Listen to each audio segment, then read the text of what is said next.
नमस्कार. माझ्या चॅनलवर परत एकदा तुम्हा सर्वांचे खूप खूप स्वागत आहे. तर थोडंसं समर्पकपणे बोलूयात. आपल्या मनाला ना एक नवी आणि सकारात्मक दिशा देण्याची ना खूप गरज असते. जर आपण असं नाही केलं ना, तर मन जुन्या समस्येमध्येच आहे ना विचार करत राहतं किंवा अडकत राहतं.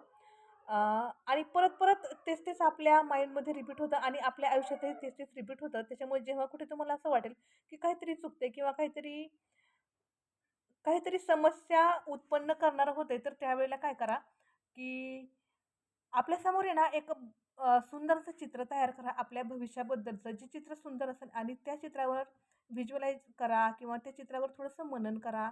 सकाळी 3 वेळा, दुपारी 6 वेळा आणि संध्याकाळी 9 वेळा. असं केल्याने तुमचं जे काही ते चित्र होतं ना, ते कंप्लीट होऊन जाईल आणि तुम्हाला खूप छान अशी फिलिंग मनामध्ये येईल आणि तुमचं भविष्य जे आहे ते एक सकारात्मक मार्गाने पुढे जायला मदत होईल. आता जेव्हा आपण गर्भसंस्कार करतो ना, तर तेव्हा ह्या ज्या गोष्टी आहेत ना, ह्या खूप समग्रपणे किंवा समर्पकपणे सांगितल्या जातात, का तुम्ही हे असं करा, असं करू नका, तसं करा, तसं करू नका. तर त्यातले थोडक्यात काही जे मुद्दे आहेत ना, ते मी तुम्हाला सांगते.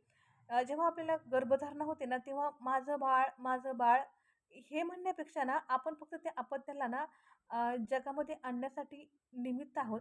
कारण त्याने आई-बाबा म्हणून आपल्याला चॉईस केलं आहे. आपण अपत्य म्हणून त्याला चॉईस केलेलं नाही. तर त्याने आई-बाबा म्हणून आपल्याला चॉईस केलं आहे. तर आपण उत्तम किंवा चांगले आई-बाबा कसे कसे होऊ शकू, या गोष्टीकडे जास्तीत जास्त लक्ष द्या. आणि हेही कधी विसरू नका, की तुमच्या गर्भामध्ये वाढत असलेला जो जीव आहे ना, तो एक चैतन्य आहे. तो त्याच्या दिव्य योजनेनुसार या जगात येत आहे आणि त्याची दिव्य योजना पूर्ण होण्यासाठी आपण त्याला मदत करत आहोत. आणि सर्वात महत्त्वाचं म्हणजे, की त्याने आपली निवड केलेली आहे. आपण फक्त एक माळी आहोत, जे त्या बागेचं किंवा जे त्या फुलाचं रक्षण करणार आहे. जे काही आमचे गुरु आहेत त्यांनी असं आम्हाला सांगितलेलं आहे किंवा असं आम्हाला शिकवलेलं आहे, की आपलं काम फक्त फक्त आणि फक्त एक माळी जसं म्हणतो ना आपण तसं आपलं काम आहे. आपण प्रत्येक झाडावर किंवा प्रत्येक प्रत्येक फुलावर आपला अधिकार नाही सांगू शकत. आपण फक्त आणि फक्त आपलं काम करत आहोत. कारण त्यांनी याचे खूप काही उदाहरणं दिलेली आहेत. सगळ्यात महत्त्वाचं उदाहरण त्यांनी आम्हाला दिलं होतं. ते म्हणजे ज्ञानेश्वर माऊलींच्या वडिलांचं. कारण त्यांच्या वडिलांना संन्यासी व्हायचं होतं, पण म्हणजे ज्या त्यांच्या आजी होत्या, त्यांची अशी इच्छा होती, की माझ्या मुलाने संसारी व्हावं आणि संसार करावा. मग त्यांचं म्हणणं दुविधा मनस्थितीमध्ये अटकलं गेलं आणि त्यांनी अगोदर संन्यास घेतला. नंतर ते परत संसारामध्ये आले आणि नंतर जेव्हा ते संसारामध्ये आले, ते त्यांचा संसार खूप छान पद्धतीने करत होते. ते त्यांचा संसार करण्यामध्ये कुठेही असमर्थ नव्हते. पण त्यांना समाजाने ना असमर्थ बनवलं. ते त्यांच्या मुलांवर खूप चांगले संस्कार घडवत होते. ते त्यांच्या मुलांना म्हणजे ते अतिशय उत्तम ते पॅरेंट्स होते. खूप उत्तम पॅरेंट्स होते. त्यांच्या एवढे उत्तम पॅरेंट्स जगात खरंच कोणी नव्हतं. पण समाजाने ना त्यांना तेवढं उत्तम पॅरेंट होऊ दिलं नाही आणि ही ना आपल्यासमोरची एक खूप, खूप, खूप मोठी रिॲलिटी आहे.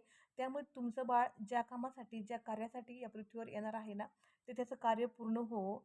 त्याला त्याच्या कार्यामध्ये कुठेही विघ्न नाही येवो, कुठेही त्याला बाधा नाही येवो. हे तुम्ही गर्भसंस्कारमध्ये नक्की आणि नक्की, नक्की म्हणत जा.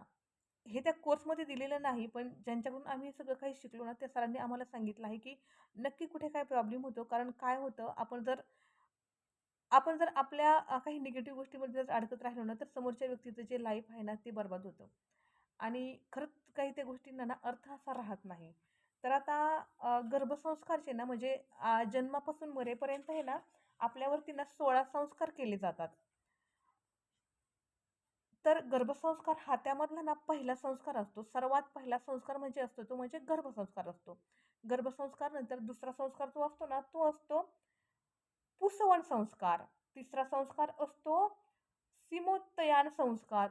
चौथा संस्कार असतो जातकर्म, त्यानंतरचा नामकर्म संस्कार, नंतरचा मुंडन संस्कार, त्यानंतरचा संस्कार आहे विद्यारंभ संस्कार, त्यानंतर कर्णवेध संस्कार, त्यानंतर यज्ञोपवीती संस्कार, त्यानंतर वेदारंभ संस्कार, त्यानंतर केशांत संस्कार, त्यानंतर समावर्तन संस्कार, त्यानंतर विवाह संस्कार आणि त्यानंतर अंत्येष्टी संस्कार. असं माणसाचं जे आयुष्य आहे ते या 16 संस्कारांमधून जात असतं. तर आपण आपल्या बाळासाठी पहिला संस्कार करणार आहोत आणि तो म्हणजे गर्भसंस्कार. प्रत्येक आईचं खूप आणि खूप अत्यंत महत्त्वाचं कर्तव्य म्हणजे आपल्या बाळावरती केले जाणारे उत्तम असे संस्कार. कारण आईलाही माहिती नाही की ती त्या बाळासोबत किती दिवस, किती कालावधी घालवणार आहे किंवा भविष्यात काय होणार आहे ना, हे खरंच कोणाला काही माहिती नसतं. त्यामुळे तुमचं बाळ जोपर्यंत तुमच्या गर्भात आहे तोपर्यंत त्याच्यावरती उत्तम, उत्तम, अतिउत्तम असे संस्कार करा. तुम्हाला दोघांनाही दीर्घायुष्य लाभो. तुमच्या दोघांची साथ खूप, खूप, खूप, खूप दिवस राहो ही तर आमची प्रार्थना आहेच. पण तरीही आपल्या बाळावरती, आपल्या मुलावरती छान संस्कार करा.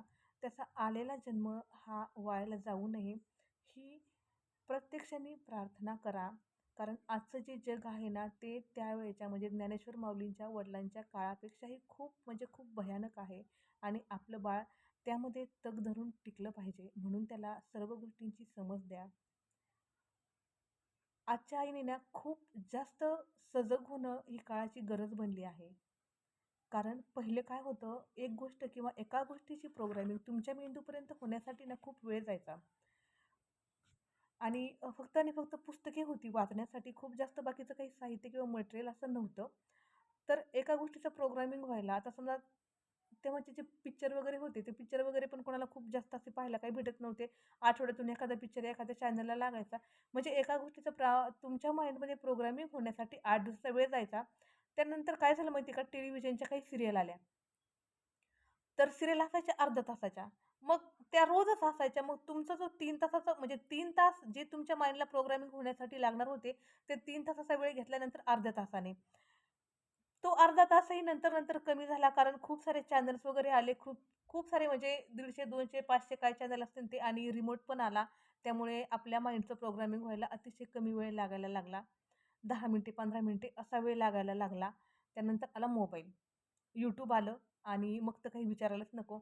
आता तर मुलांची अशी कंडिशन आहे ना, की दर 8 सेकंदाला आणि दर 9 सेकंदाला त्यांच्या माइंडमध्ये वेगळा प्रोग्राम निर्माण होतो. तुम्ही विचार करा हे 8 सेकंद म्हणजे त्यांच्या डोक्यामध्ये दिवसभराला किती प्रोग्राम निर्माण होतात. त्यामुळे खरंच थोडंसं तुम्ही सजग राहा. जरी तुम्ही म्हणजे प्रेग्नंट नसाल, तुमच्याकडे जर छोटे बाळं असतील ना, तरीही तुम्ही सजग राहा. ते मोबाईलच्या किती आहारी गेले आहेत हे नक्की एकदा पहा. त्यांना त्यापासून थोडंसं अलिप्त करण्याचा प्रयत्न करा. आजही ग्रामीण भागातील ज्या लेडीज आहेत किंवा ज्या स्त्रिया आहेत ना, त्या त्यांच्या बाळाकडे अतिशय उत्तम पद्धतीने लक्ष देतात. त्यांच्या बाळांना मोबाईलची अजिबात सवय नाही. पण शहरी भागातल्या ज्या काही माता, भगिनी आहेत, त्यांच्या मुलांना मोबाईलचं खूप म्हणजे खूप प्रचंड असं व्यसन लागलेलं आहे. तर त्यापासून आपल्या बाळाला कसं प्रवृत्त करता येईल हे थोडंसं दाखवा. मुलांना छान-छान पुस्तके वाचायला द्या. आपली जी काही भारतीय संस्कृती आहे ती खरंच खूप उच्च दर्जाची आहे. त्यामध्ये जे काही विलुप्त होत आहेत ते त्यांच्यापर्यंत पोहोचवा. जे की आपलं पहिलं कर्तव्य आहे. आता मी तुम्हाला एक गोष्ट सांगते, जो काही माझ्याकडे गर्भसंस्कारचा क्लास आहे ना, तर तो क्लास फक्त आणि फक्त आता येणाऱ्या ज्या 100 लेडीज असतील, ज्या फर्स्ट 100 येणार आहेत, तर त्यांच्यासाठीच तो आम्हाला ₹1000 ला विकता येणार आहे. नंतर आमचाही थोडासा प्रॉब्लेम होणार आहे, कारण वेबसाईट चालवायला याला त्याला आम्हाला खूप खर्च येतो. ती मेंटेन ठेवायलाही खूप खर्च येतो आणि जशी-जशी ॲडमिशन चालले ना, तर तसा-तसा ना वेबसाईटवरती जो लोड आहे ना, तो पण खूप येत राहतो. मग आम्हाला स्पेस घ्यावा लागतो, त्याचं मेंटेनन्स करावं लागतं. तर मग आम्हाला ना कोर्सची फी जी आहे ना, ती वाढवावी लागणार आहे. तर ज्या कोणी पहिल्या 100 महिला माझ्याशी कॉन्टॅक्ट करतील त्यांनाच आणि फक्त फक्त त्यांनाच हा कोर्स मला ₹1000 ला देणं परवडणार आहे. नंतर मग कोर्सची जी फी आहे ती वाढली जाणार आहे. आणि खरंच खूप छान परिपूर्ण असा कोर्स आहे. ज्यांना कोणाला ॲडमिशन घ्यायचं असेल त्यांनी लवकरात लवकर ॲडमिशन घेऊन टाका. आणि सर्वात महत्त्वाचं म्हणजे मुलांना मोबाईलपासून कसं प्रवृत्त करायचं याचं एक 2 दिवसाचं वर्कशॉप ऑर्गनाईज केलेलं आहे. त्याची ही लिंक किंवा त्याचंही डिस्क्रिप्शन वगैरे आहे ते मी तुम्हाला खाली टाकते. ज्यांना कोणाला ॲडमिशन घ्यायचं असेल त्यांनी नक्की ॲडमिशन घ्या. खूप सुंदर पद्धतीने तोही वर्कशॉप डिझाइन केलेला आहे. तुमच्या मुलांना नक्की खूप फरक पडेल आणि मुलं मोबाईलपासून थोडीशी दूर जातील. खूप साऱ्या गोष्टी त्यामध्ये कव्हर केलेल्या आहेत, ज्या तुम्ही कधीही कुठेही ऐकलेल्या नसतील. अगदी त्या सुंदर पद्धतीने तुमच्यापर्यंत पोहोचवल्या जातील आणि तुम्ही ते तुमच्या मुलांपर्यंत पोहोचायचे आहेत आणि तुमच्या मुलाचं मोबाईलचं व्यसन थोडंसं कमी करायचं आहे. तर आजचा व्हिडिओ तुम्ही शेवटपर्यंत पाहिला त्याबद्दल खरंच तुमचे खूप खूप धन्यवाद. आणि चॅनलवरती जर नवीन असाल तर कृपया चॅनलला सबस्क्राईब करा. बेल आयकॉन पण दाबा. सध्या बेल आयकॉन दाबण्याची काही आवश्यकता नसते, पण खरंच चॅनलला सबस्क्राईब करा. तुमचं एक सबस्क्राईब आम्हाला खूप सारं मोटिवेशन देतं वेगवेगळे व्हिडिओ तयार करण्यासाठी. तर नक्की भेटूयात पुढच्या व्हिडिओमध्ये. तोपर्यंत तुम्हा सर्वांना टेक केअर, बाय बाय. आणि खरंच कोर्स खूप छान आहे, खूप सुंदर आहे. नक्की बाय करा. फक्त आणि फक्त ₹1000 मध्ये 100 लेडीज झाल्या की त्याची किंमत वाढणार आहे. चला तर मग भेटूयात.